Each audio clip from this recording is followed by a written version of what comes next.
Hey everyone, how's it going? Welcome back to another Walking Dead video. So in this one here, I wanted to talk about the Triple P card and the reveal behind a lot of that, because it seems like that reveal is actually about to happen here, or at least, that storyline is actually about to happen here. And Gimple has talked about that recently, and I actually found a quote by him that seems to tease that this story should be coming up here. And obviously we haven't gotten anything yet, but I really feel like this also kind of hints that for sure there will be a season 2, because how are you going to reveal all of this here in this last episode and then just like end that story here? Like I feel like a lot of this is set up for the future. So I want to talk about this because a lot of people are talking about this right now. So obviously before we go any further, make sure to be a subscriber if you want to get all my Walking Dead content like this. We are 5 days away until the finale of The Walking Dead: The Ones Who Live. Tomorrow I'll have my Q&A video out, as well as a bunch of other videos. And yeah, so let's talk about the whole Triple P card mystery here. So in case you're not aware of this whole thing, so first of all, the reason why it's coming back up is because in the trailer for episode 6,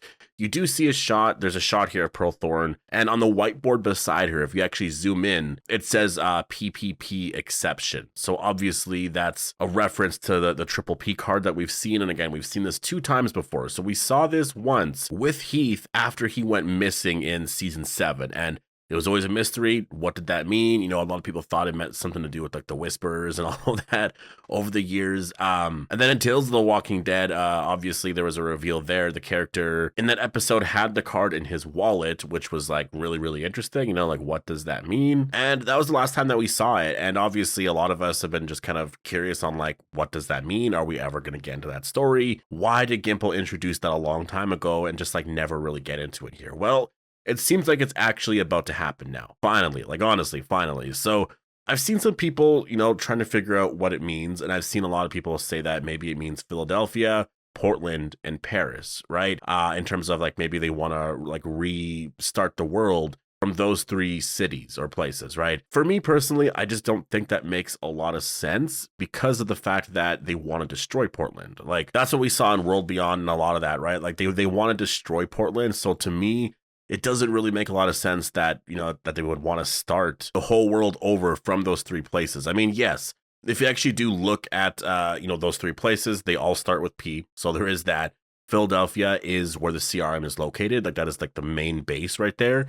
Paris is obviously where Daryl is right now, right? So there is some interesting connections there as well. And then there's Portland. But again, they want to destroy Portland, just like they destroyed Omaha, right? And whatnot. So to me, I don't think that's necessarily what it means. I actually think that the Triple P card is more of a secret group within the CRM that does certain things. Like I think that's what that is. And that card, I don't know what it's used for, but I think that there's a certain amount of people that have that card, and it means something within all of this here. So I actually saw this here in an article from comicbook.com. So I'll leave a link down below. Definitely go and check out this article. Really incredible article here. But this one part of the article here says that closer examination of the board. So first of all, it's referencing the board that we see behind Pearl Thorne, or I guess to her left. The article says closer examination of the board also shows the words Portland, echelon exceptions, refinery, and phrases engage, assess, execute. PPP could indicate a CRM priority placement program,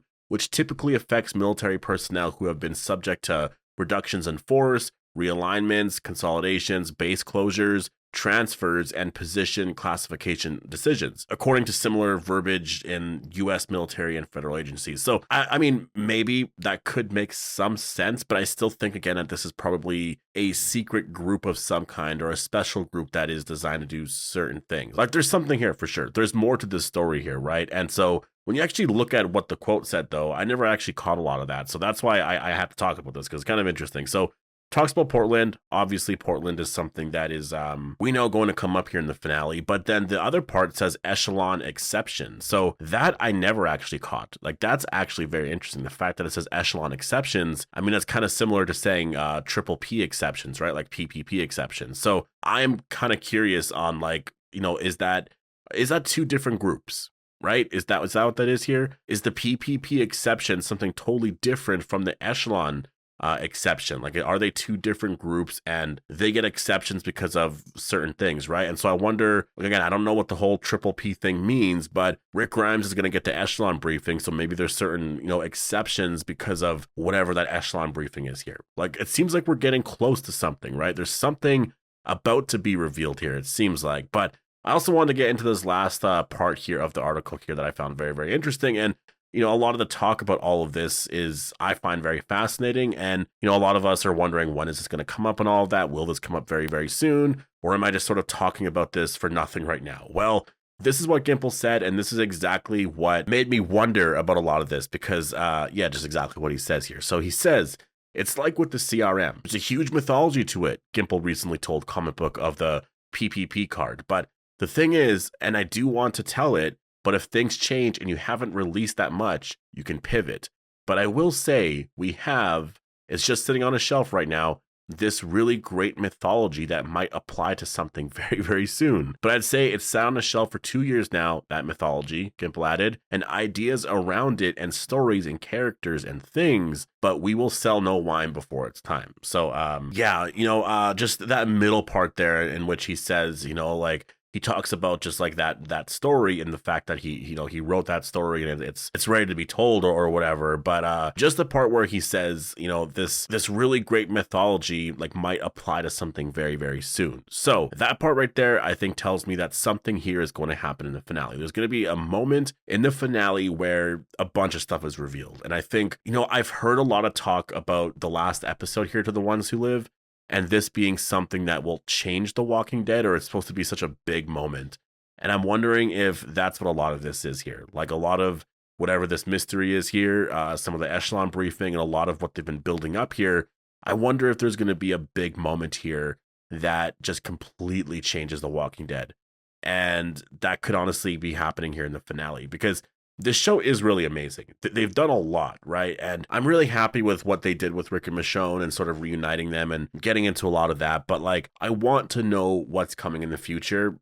Things have been too happy. And I pointed that out, actually. I posted that on Twitter or X or whatever. I said like, besides the very beginning part of Rick trying to leave and he couldn't, the CRM's not really that threatening. Like overall, they're just like, it seems to be easy to get away from. They're going back and like Michonne is sneaking into that place. So I'm like, okay, it's easy to get into. Like, to me, it's just like, I don't know, there hasn't been anything about them yet where I'm like, they seem that threatening. Besides Rick originally trying to leave, but he couldn't. Things have just been too good. Things have been going their way. Literally, like the first time Rick and Michonne tried to escape, they actually escaped. And then they've just been away for so long. And then now they're going back, sure.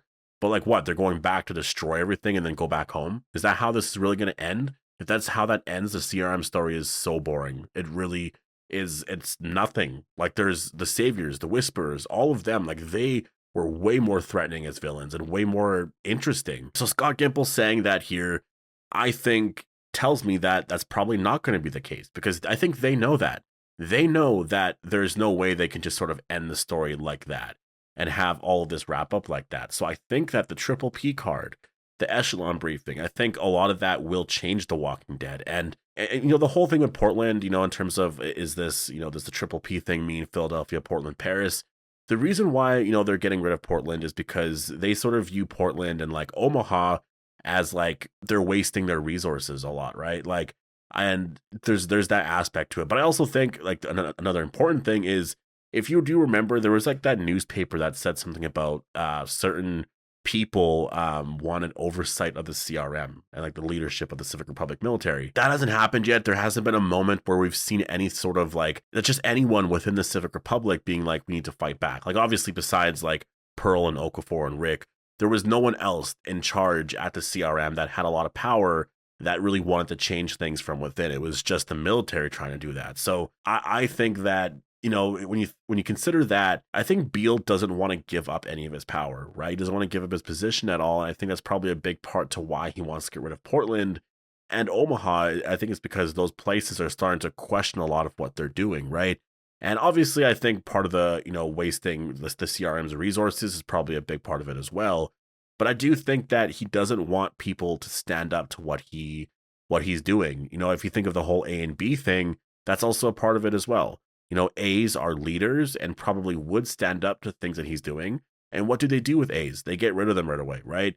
If you're a follower and you're not that strong of a person, then they'll keep you, basically, right? Because they know and have a lot of confidence that you're not going to try and do anything. So I think that is really the whole thing here. I think Beal wants to keep all of his power here. And that's why I just think that, when you go back to the echelon briefing and the triple P card mystery, a lot of it seems disconnected, like they're two different things, but they're also sort of connected, right? Like I feel like there's something greater here that we just don't know yet that we're about to find out. And I don't know if it's going to be Walker virus related, in terms of what, how they plan to, fix everything in the future, or maybe they started the apocalypse. I've talked about that a lot, like maybe they want to start a second apocalypse, right? I think that would be a really crazy reveal if Rick found out in the finale here that the CRM started the apocalypse. I think that would be like what? You know what I mean?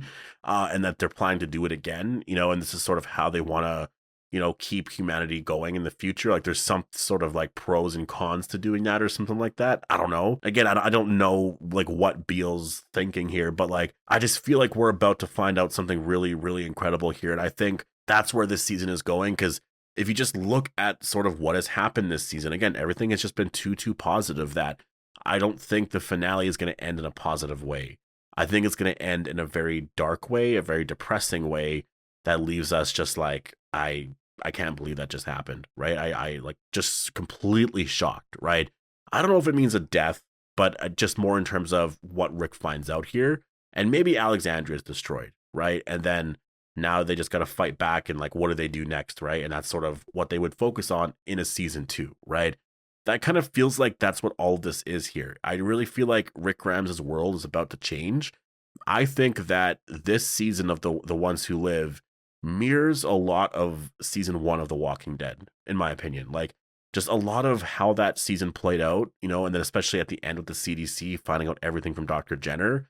It kind of feels like Rick's going to find out some stuff here during the echelon briefing from Major General Beal, and it's going to be very, very similar. I think it's going to be very, I don't know, I feel like it's going to be pretty similar to that. So anyways, I'll leave it here. Definitely post all your thoughts down below. Post your thoughts down below on like what you think the triple P card mystery is going to be. And do you think a really crazy moment like that will happen in the finale here? I personally do think so. I feel so confident and like honestly comfortable with saying that there is going to be a season 2. I don't know if there could really, I don't know how else you end it otherwise. It's going to feel so rushed. And I just, again, I think there's going to be more here. And I think what Gimple said there in terms of that story and introducing all of that here, I think is pretty telling. So I don't know what's going on this week, and that's what I'm really interested in. They're probably doing a lot of interviews right now for the finale.